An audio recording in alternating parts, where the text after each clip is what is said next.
होना चाहिए, जितने धर्म जिसको चेंज करने हैं करना चाहिए, धर्म अपना स्वतंत्र विषय होता है। कौन परशुराम? मैं किसी परशुराम को नहीं जानता, ब्राह्मणों के विरोध, मैं किसी परशुराम को नहीं जानता। परशुराम का आपने पूछा, मैं किसी परशुराम को नहीं जानता। विष्णु के अवतार हैं, मैं किसी पर नहीं जानता ना, तो कोई गारंटी है, कोई दबाव है कि आपको जानना पड़ेगा? नहीं जानता। कि धीरेन्द्र शास्त्री कोई संत नहीं है। धीरेन्द्र और उसका भाई सालिग्राम ये भूमाफिया है। जरूरी नहीं जो जिस धर्म में पैदा हुआ हो उसी में मरे। परशुराम को नहीं जानता, धीरेन्द्र शास्त्री भूमाफिया हैं। ये सब कहना है दामोदर यादव का, जो आजाद समाज पार्टी के नेता हैं और दतिया उपचुनाव में अपनी किस्मत आजमा रहे हैं। मामला भी आपको सिलसिलेवार तरीके से बताएंगे, लेकिन पहले जरा दामोदर यादव का ये बयान सुनिए। जितने धर्म जिसको चेंज करने हैं करना चाहिए, धर्म अपना स्वतंत्र विषय होता है।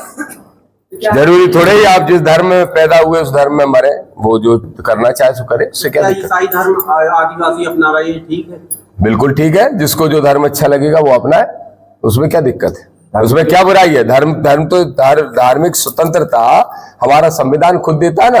और अगर संविधान विरोधी काम होता तो हम ईसाइयों को भी सुधार देते, लेकिन संविधान विरोधी तो नहीं है। किसी को कोई धर्म छोड़ना है, दूसरे धर्म को अपनाना है, तो वो स्वतंत्र अपना सकता है। दामोदर यादव ने कहा कि जिसे जो धर्म अपनाना है अपनाए, दिक्कत क्या है? तो बता दें कि भारतीय संविधान का अनुच्छेद 25(1) हर नागरिक को अंतःकरण यानी कि अंतरात्मा की स्वतंत्रता देता है। कोई भी व्यक्ति किसी भी धर्म को बिना किसी डर के मान सकता है, उसका आचरण कर सकता है, उसका प्रचार कर सकता है। न्यायपालिका के अलग अलग फैसलों में भी यही बात कही गई है कि अपनी स्वेच्छा से किसी दूसरे धर्म को अपनाना या धर्म बदलना व्यक्तिगत स्वतंत्रता यानी कि अनुच्छेद 21 की आजादी का हिस्सा है। लेकिन सुप्रीम कोर्ट ने 1977 के रेवरेंड स्टेनिस्लास बनाम मध्य प्रदेश राज्य मामले में साफ किया कि अनुच्छेद 25(1) के तहत मिलने वाले धर्म के प्रचार के अधिकार में किसी अन्य व्यक्ति का धर्म परिवर्तन कराने का मौलिक अधिकार शामिल नहीं है। अगर कोई व्यक्ति जानबूझकर किसी दूसरे का धर्म परिवर्तन कराता है तो ये उस दूसरे व्यक्ति की अंतःकरण की स्वतंत्रता का उल्लंघन माना जाएगा, जो संविधान ने उसे दी है। बलपूर्वक या फिर धोखाधड़ी या फिर लालच देकर धर्म परिवर्तन पूरी तरह गैर कानूनी है। छतरपुर पहुंचे दामोदर यादव एक एक करके पत्रकारों के सवालों का जवाब दे रहे थे। इसी दौरान जब उनसे पूछा गया कि क्या वो परशुराम को जानते हैं, तब उनका जवाब कुछ ये था। कौन परशुराम? मैं किसी परशुराम को नहीं जानता, ब्राह्मणों के विरोध, मैं किसी परशुराम को नहीं जानता। परशुराम का आपने पूछा, मैं किसी परशुराम को नहीं जानता। विष्णु के अवतार हैं, मैं किसी पर नहीं जानता ना, तो कोई गारंटी है, कोई दबाव है कि आपको जानना पड़ेगा?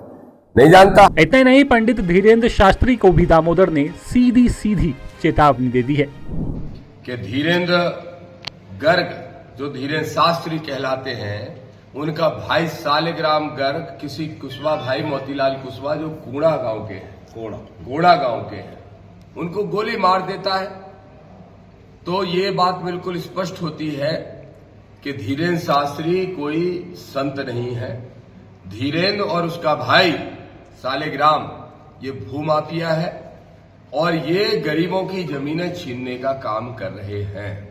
आज मैं जा रहा हूं कोड़ा गांव, जिस मोतीलाल कुशवाहा को गोली लगी, मैंने भी बात की, आदरणीय राष्ट्रीय अध्यक्ष चंद्रशेखर आजाद जी ने भी बात की थी, वीडियो कॉल पे हमारी बात हुई, उनको हमने एडमिट भी कराया, उनका उपचार भी कराया।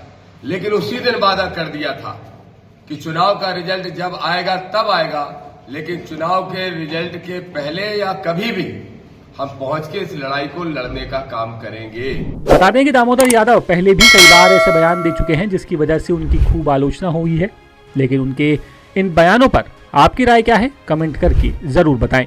छतरपुर से नीरज सोनी की रिपोर्ट। लेटेस्ट, इन्वेस्टिगेटिव और इन डेप्थ खबरें देखने के लिए ज्वाइन कीजिए दासूत्र का व्हाट्सएप चैनल, सब्सक्राइब कीजिए यूट्यूब चैनल, लाइक कीजिए फेसबुक पेज और पढ़ते रहिए www.dasutra.com।